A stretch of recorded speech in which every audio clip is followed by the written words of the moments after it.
if we find not guilty on 2 charges but can't agree on 1 charge, is it a hung jury on all 3 charges or just 1 charge? I got some input from the defense at sidebar, essentially saying if we could just ignore it. We can't ignore it. To me, it's a theoretical question, and we don't answer theoretical questions. I tell the jurors that they're not to be concerned with the consequences of their verdict, and that's exactly what they're doing here. So I would propose just writing simply, this is not a question I can answer on this, and sending it back. The defense position is not, certainly not that the court should ignore it. I agree, you can't ignore it to your question.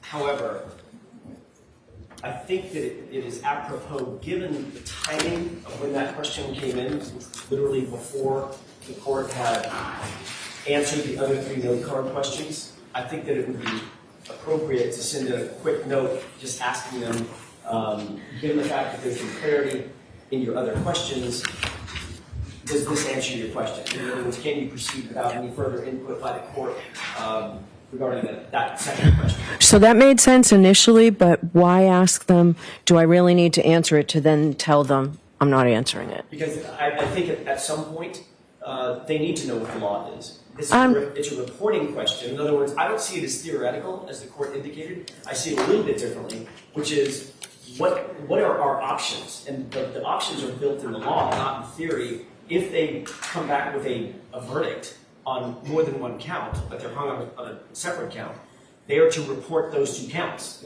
whatever counts they came to a verdict on. So that's for a later time, right? So this is at this point. Right.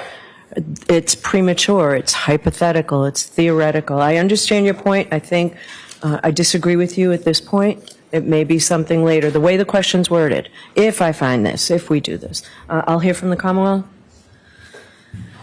We agree it's consequence related. Your first suggestion, I think, is most appropriate, and we would endorse that. Yeah. I'm going to do that at this time, Mr. Jackson. I'm not going to have a back and forth with them. I'm simply going to say, because it's true, it's the law, that this is not a question I can answer. I would strongly suggest that we find some other way. If that question continues to remain, then they're not going to ask that question.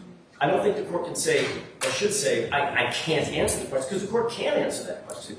The court absolutely can answer it. I would simply say, this question is not before the court without further information, or something like that. Not the court can't answer that question, because if that question remains in their minds, we're going to end up in the exact same position that we were in last year. There are other steps that can be taken to perhaps prevent